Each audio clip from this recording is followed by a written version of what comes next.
Bonjour à toutes et à tous, je vous retrouve aujourd'hui pour une nouvelle vidéo où on va parler des romans les plus courts de l'histoire de la littérature. Alors il y en a énormément et je vous ai fait une petite sélection. Donc on va en parler de 5 pour l'instant et ensuite on en reparlera de 5 dans une autre vidéo. Donc on fera un top 10. Alors, je commence avec la première lecture qui est Neige de Maxence Fermine qui fait 94 pages.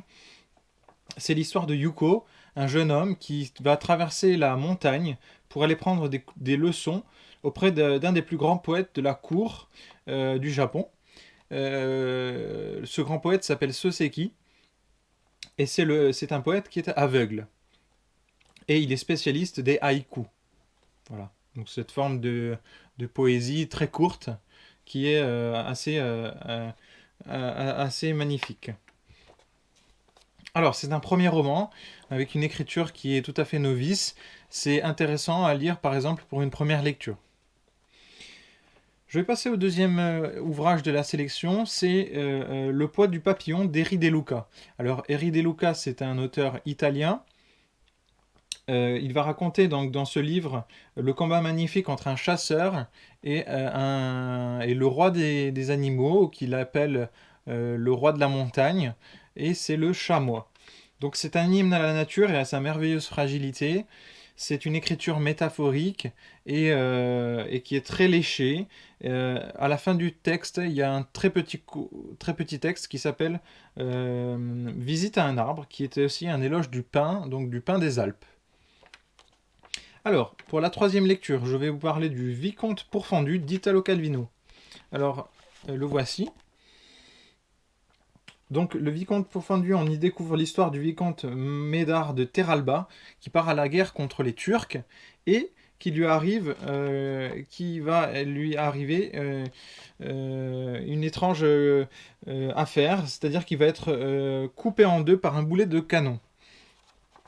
Alors, c'est un conte philosophique.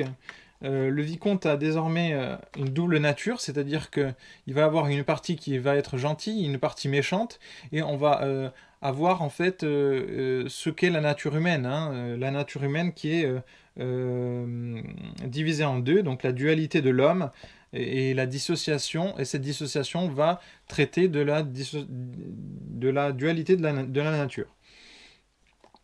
Voilà, donc c'est un conte philosophique. Le quatrième livre que j'ai choisi dans cette sélection, c'est un livre que j'adore. C'est un livre qui me tient beaucoup à cœur. C'est Le vieux qui lisait des romans d'amour de Luis Sepulveda. Alors c'est un ouvrage qui se passe donc dans un village qui s'appelle El Idilio. Et dans ce village, on va suivre le personnage d'Antonio José Bolivar qui va partir à la recherche partir à la recherche, on peut dire, dans la forêt amazonienne euh, d'un tueur d'un braconnier qui est retrouvé mort par des Indiens Shuar. Voilà.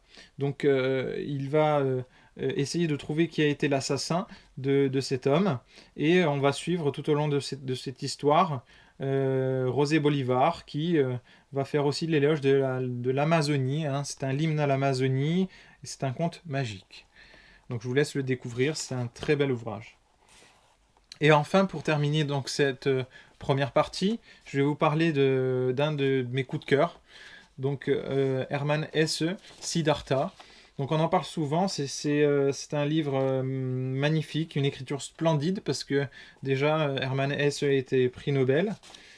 Et ensuite, c'est un roman initiatique, hein. C'est un roman où Siddhartha, donc le personnage principal de l'ouvrage, suit les enseignements des samanas. Il va rencontrer Gautama le Bouddha, donc la réincarnation du Bouddha, et il va écouter sa doctrine, mais il ne va pas la suivre. Il va partir de son côté, il va aller en ville notamment, où il va rencontrer la Kamala et Kamaswami, qui est un riche marchand, qui va l'employer. Donc il va découvrir un petit peu le monde et, la ville, ainsi que sa période donc ascétique, c'est-à-dire la période où il sera dans la forêt. Voilà.